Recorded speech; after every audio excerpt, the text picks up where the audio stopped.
Gita IAS, जहां सपनों को पंख मिलते हैं। आप सुन रहे हैं Nexus a brief history of information networks from the stone age to AI book by Yuval Noah Harari की ऑडियो बुक समरी। मानवता की आत्म विनाशकारी प्रतिभा। नमस्कार मित्रों, आइए आज बात करते हैं युवाल नोआ हरारी की चर्चित पुस्तक Nexus a brief history of information networks from the stone age to AI के बारे में। ये वही हरारी हैं जिन्होंने सेपियंस से दुनिया भर के पाठकों का दिल जीता था। सोचिए, पिछले 1 लाख वर्षों में होमो सेपियंस ने अद्वितीय शक्ति अर्जित की है। हमने चांद पर कदम रखा, परमाणु को विभाजित किया, बीमारियों को हराया। लेकिन इस सब के बावजूद आज हम एक विचित्र स्थिति में हैं। पारिस्थितिकी तंत्र ध्वस्त होने के कगार पर है, चारों ओर झूठ और भ्रम का बोलबाला है, और हम एआई के उस युग में प्रवेश कर रहे हैं जो संभवतः हमारे अस्तित्व को ही चुनौती दे सकता है। हरारी पूछते हैं, अगर हम सच में होमो सेपियंस बुद्धिमान मानव हैं तो इतने आत्मविनाशकारी क्यों हैं? ये किताब इसी सवाल का जवाब ढूंढती है। भाग 1, सूचना क्या है? हरारी की यात्रा शुरू होती है एक बुनियादी सवाल से, सूचना आखिर है क्या? वे इसे परिभाषित करने की जटिलता को स्वीकार करते हैं। भौतिक शास्त्री पदार्थ और ऊर्जा को परिभाषित करने में संघर्ष करते हैं, जीव विज्ञानी जीवन को, दार्शनिक वास्तविकता को। सूचना के साथ भी यही समस्या है। वे एक रोचक कहानी सुनाते हैं, प्रथम विश्व युद्ध की चेर अमी नाम की कबूतर की। अक्टूबर 1918 में 500 अमेरिकी सैनिक दुश्मन की रेखाओं के पीछे फंस गए थे। उन्हीं पर अपनी ही सेना की तोपखाना गोले बरसा रही थी। कमांडर मेजर चार्ल्स विटलेसी ने एक कागज के टुकड़े पर लिखा, हम सड़क के किनारे समानांतर 276.4 पर हैं। हमारी तोपखाना सीधे हम पर गोले बरसा रही है। भगवान के लिए इसे रोकें। यह संदेश शेर अमी के पैर से बांधा गया। कबूतर ने भारी गोलाबारी के बीच उड़ान भरी। एक गोला सीधे उसके नीचे फटा, उसकी छाती में छर्रे लगे। दायां पैर टेंडन से लटक गया, लेकिन वह 40 किलोमीटर उड़कर संदेश पहुंचा ही गया। तोपखाने ने गोलाबारी रोकी, 500 सैनिक बच गए। यह कहानी हरारी को सूचना की जटिलता समझाने में मदद करती है। कबूतर को पता नहीं था कि वह क्या जानकारी ले जा रहा है, लेकिन उस कागज पर बने प्रतीकों ने सैकड़ों जिंदगियां बचा लीं। दूसरी ओर, उसी युद्ध में फिलिस्तीन में नीली नामक एक जासूसी नेटवर्क ने खिड़की के पल्लों को खोलने और बंद करने से संदेश भेजे। तुर्क सैनिक वे पल्ले देखते थे, लेकिन उन्हें एहसास नहीं था कि यह जानकारी है। तो सवाल यह है कि कोई वस्तु सूचना का बनती है। एक तारा खगोल शास्त्री के लिए ब्रह्मांड के इतिहास की जानकारी है, ज्योतिषी के लिए भविष्य का संदेश, और किसी दूसरे ग्रह की सभ्यता के लिए शायद उनका घर। एक कबूतर सेना के लिए संदेशवाहक है, दीमको के परिवार के लिए रात का खाना। भाग 2, सूचना और सत्य का भ्रम। हरारी एक महत्वपूर्ण तर्क देते हैं। सूचना का सत्य से कोई आवश्यक संबंध नहीं है। आम धारणा यह है कि सूचना वास्तविकता का प्रतिनिधित्व करती है और सफल प्रतिनिधित्व ही सत्य है। लेकिन हरारी कहते हैं कि अधिकांश सूचना किसी चीज का प्रतिनिधित्व नहीं करती। वे बाइबल की कहानी याद दिलाते हैं। नूह को पता चला कि पानी उतर गया है क्योंकि उसके कबूतर की चोंच में जैतून की टहनी थी। फिर परमेश्वर ने इंद्रधनुष को अपनी प्रतिज्ञा के प्रतीक के रूप में स्थापित किया। कबूतर, जैतून की टहनी और इंद्रधनुष शांति के प्रतीक बन गए। ये सब सूचना के रूप हैं, लेकिन ये किस वास्तविकता का प्रतिनिधित्व करते हैं? यहीं से हरारी किताब की गहरी पड़ताल शुरू होती है। सूचना नेटवर्क ने ही मानव सभ्यता को संभव बनाया है। हम बड़ी संख्या में सहयोग कर सकते हैं क्योंकि हम साझा कहानियों में विश्वास करते हैं। धर्म, राष्ट्र, पैसा, कंपनियां, ये सब काल्पनिक कथाएं हैं, लेकिन इन्हीं के बल पर लाखों अजनबी एक साथ काम कर सकते हैं। भाग 3, ऐतिहासिक यात्रा। अब हरारी हमें एक ऐतिहासिक यात्रा पर ले जाते हैं। यह यात्रा पाषाण युग से शुरू होकर बाइबल के सिद्धांतकरण, डायन शिकार, स्टालिनवाद, नाजीवाद और आज के लोकप्रिय भवनवाद तक जाती है। हरारी दिखाते हैं कि कैसे हर सूचना क्रांति के साथ नई संभावनाएं और नए खतरे पैदा हुए। जब लेखन का आविष्कार हुआ तो ये मानव स्मृति से परे जानकारी संग्रहित करने का माध्यम बना, लेकिन जल्द ही यह नौकरशाही और नियंत्रण का उपकरण भी बन गया। हरारी इसे कागज के बागों का काटना कहते हैं। एक रोचक उदाहरण वे देते हैं 1480 के दशक का, जब डोमिनिकन फ्रायर हेनरिक क्रेमर ने मैलियस मैलेफिकारम डायनो का हथौड़ा लिखा। ये डायनो को पकड़ने और मारने की भयानक विधियों का मार्गदर्शक था। अगर छापाखाना कुछ दशक पहले न बना होता तो शायद ये किताब इतनी प्रभावशाली न बनती। लेकिन छापाखाने की मदद से क्रेमर के पागलपन भरे विचार पूरे यूरोप में फैल गए और डायन शिकार का उन्माद फैल गया। यही हरारी का केंद्रीय तर्क है। सूचना क्रांतियां हमेशा दोहरे प्रभाव लाती हैं। वे मानव विकास के नए द्वार खोलती हैं, लेकिन साथ ही नए खतरे भी पैदा करती हैं। जब हम शब्दों और विचारों को तेजी से दूर तक पहुंचाने की नई तकनीकें बनाते हैं तो उनमें से अधिकांश सूचना बेकार या खतरनाक होती है। सामाजिक व्यवस्था बनाए रखने के लिए सत्य से अधिक कल्पनाएं और मिथक काम आते हैं। भाग 4, लोकतंत्र और तानाशाही। सूचना के दो चेहरे। हरारी लोकतंत्र और तानाशाही के बीच मूलभूत अंतर को सूचना के परिप्रेक्ष्य में समझाते हैं। उनके अनुसार तानाशाही का ध्यान डेटा को नियंत्रित करने पर होता है, न कि उसकी सत्यता परखने पर। लोकतंत्र इसके विपरीत पारदर्शी सूचना नेटवर्क हैं जिनमें नागरिक डेटा का मूल्यांकन कर सकते हैं और गलत डेटा को सुधार सकते हैं। वे आगे बताते हैं कि लोकतंत्र में आत्म सुधार की क्षमता होती है, यानी अपनी गलतियों को स्वीकार करने और सुधारने की। चर्च जैसी संस्थाओं में यह क्षमता कम होती है, जबकि विज्ञान में यह प्रमुखता से होती है। हमारे बचने और फलने फूलने की संभावना इसी आत्म सुधार की क्षमता के अभ्यास में है। लेकिन आज स्थिति चिंताजनक है। हरारी नोट करते हैं कि कई देशों में लोकलुभावन नेताओं का उदय हुआ है। इन नेताओं के लिए वस्तुनिष्ठ तथ्य या सत्य जैसी कोई चीज नहीं है। वे जो कहेंगे वही सत्य है। उनके लिए सत्ता ही सत्य है। Power is reality. जब सत्ता पाने के लिए सूचना का उपयोग किया जाता है तो सत्य या तथ्य भ्रमित करने वाले हो जाते हैं। हरारी स्पष्ट करते हैं कि सत्य माना जाने वाला मजकूर किसके पक्ष में है। यह सवाल महत्वपूर्ण हो जाता है। दो विचारधाराओं का संघर्ष असल में दो सूचना जालों का संघर्ष होता है। भाग 5, नए सदस्य, कंप्यूटर और एआई। अब हरारी किताब के सबसे महत्वपूर्ण हिस्से में प्रवेश करते हैं, अकार्बनिक नेटवर्क। कंप्यूटर और एआई पिछली सभी तकनीकों से कैसे अलग हैं। वे लिखते हैं कि एआई पहला ऐसा उपकरण है जो अपने आप निर्णय ले सकता है और विचार उत्पन्न कर सकता है। पहले की तकनीकें, किताबें, रेडियो, टेलीविजन मानव विचारों को ही प्रसारित करती थीं। एआई अपने विचार खुद बना सकता है। हरारी एआई के खतरे को विज्ञान कल्पना की फिल्मों से अलग ढंग से देखते हैं। उनके अनुसार खतरा टर्मिनेटर जैसे रोबोट से नहीं है जो हमें गोली मारेंगे। असली खतरा यह है कि एआई भाषा का उपयोग करके मनुष्यों को हेरफेर कर सकता है। हजारों वर्षों से पैगंबर, कवि और राजनेता भाषा का उपयोग करके समाज को प्रभावित और पुनराकार देते रहे हैं। अब कंप्यूटर ये सीख रहे हैं और उन्हें हमें मारने के लिए किलर रोबोट भेजने की जरूरत नहीं होगी। वे मनुष्यों को ही ट्रिगर दबाने के लिए प्रेरित कर सकते हैं। 2016-17 में म्यांमार में इसका एक प्रारंभिक संकेत देखने को मिला। फेसबुक के एल्गोरिदम, जिनका काम उपयोगकर्ताओं की सहभागिता बढ़ाना था, ने रोहिंग्या अल्पसंख्यकों के खिलाफ नफरत भरे प्रचार को बढ़ावा दिया, जिसने नरसंहार और जातीय सफाई को बढ़ावा दिया।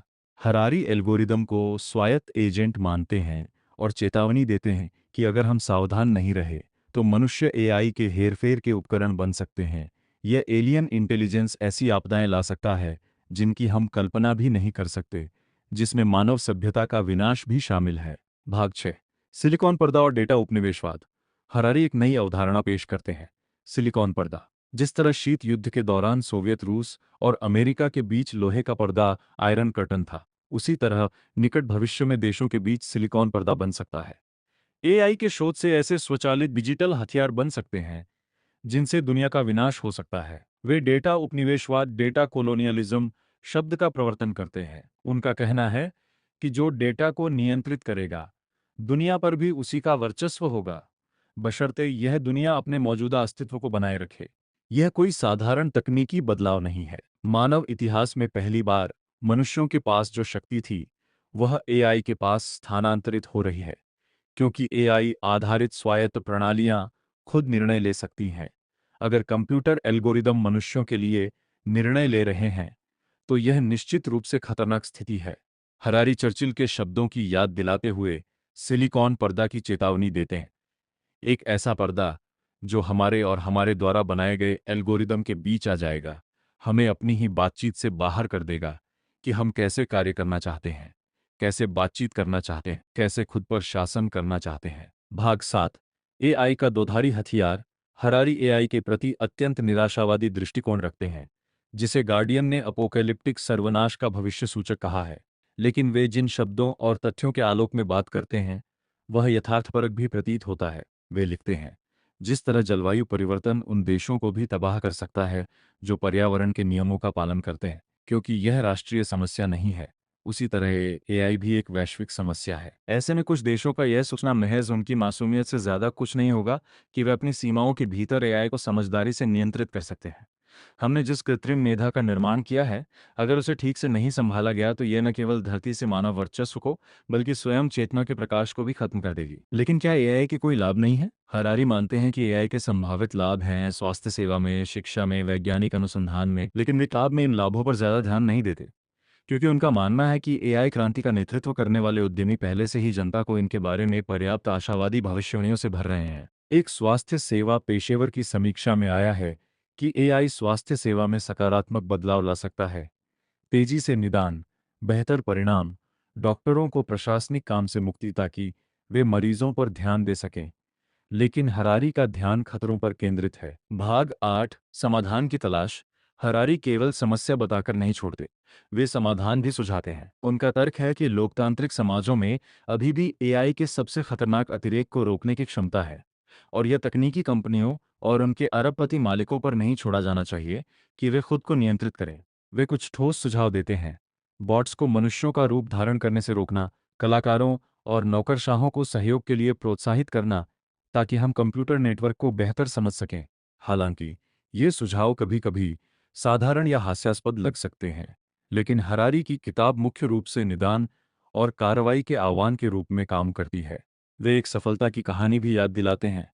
स्पैम ईमेल की समस्या, जो कभी हमारे इनबॉक्स को अवरुद्ध कर देती थी और उत्पादकता के लाखों घंटे बर्बाद करती थी, अचानक खत्म हो गई। 2015 में गूगल दावा कर सका कि उसका जीमेल एल्गोरिदम 99.9% स्पैम को रोकने में सफल था। जब टेक दिग्गज बेहतर एल्गोरिदम डिजाइन करने पर अपना मन लगाते हैं, तो वे आमतौर पर ऐसा कर सकते हैं। भाग 9, बातचीत और चेतना की शक्ति। हरारी एक मानवतावादी है। वे मानते हैं कि हमारे बचने की संभावना इस बात में है कि हम केवल सोचें या कार्य न करें, बल्कि दूसरों के दृष्टिकोण को ध्यान में रखें। मानव चेतना की खासियत है व्यक्तिपरक भावनाएं, पीड़ा, आनंद, प्रेम और घृणा का अनुभव करना। यही वह क्षेत्र है जहां हम एआई से बेहतर हैं।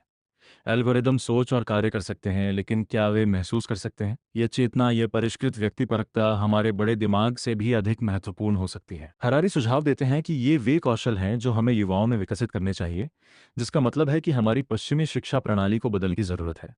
एल्गोरिदम मानव परियोजना के लिए बातचीत का व्यवहार्य साथी नहीं है, बल्कि वे इसके प्रतिद्वंद्वी हैं। हरारी बातचीत, कन्वर्सेशन को कुंजी मानते हैं।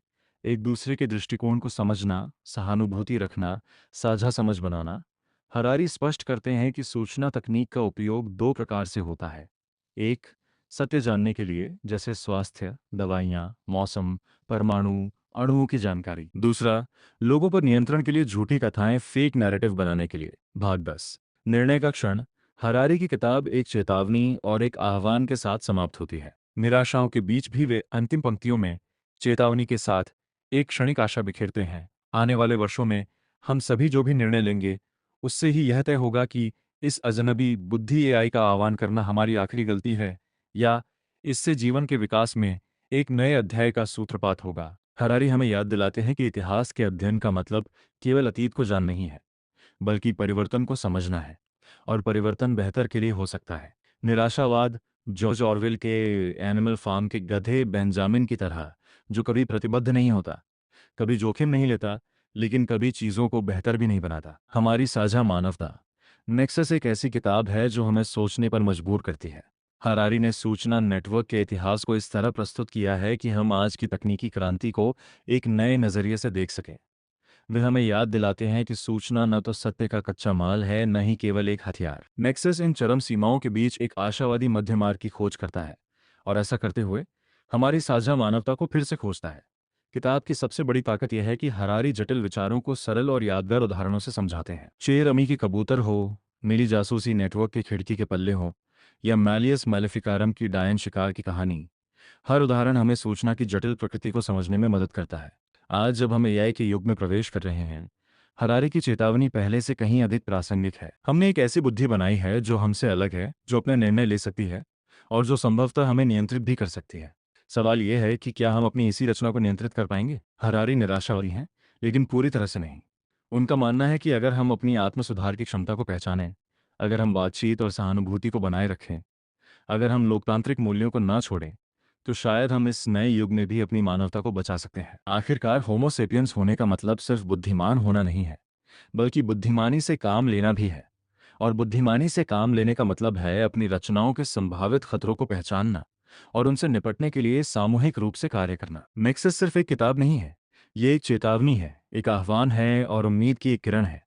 इसे पढ़ने के बाद आप दुनिया को उसी नज़रिए से नहीं देख पाएंगे, और शायद यही इस किताब की सबसे बड़ी सफलता है। तो मित्रों, अगली बार जब आप कोई खबर पढ़ें, कोई वीडियो देखें या किसी एआई से बात करें, तो याद रखेगा, सूचना सिर्फ सूचना नहीं है, वह शक्ति है, वह नियंत्रण है, और वह हमारे भविष्य की कुंजी भी है। और यह हम पर निर्भर करता है कि हम इस कुंजी का उपयोग कैसे करते हैं। धन्यवाद। ऐसी ही दिल को छू लेने वाली किताबों से जुड़ने के लिए हमारे चैनल को सब्सक्राइब करें, क्योंकि अच्छी किताबें दिल ही नहीं, रूह तक उतर जाती हैं। धन्यवाद।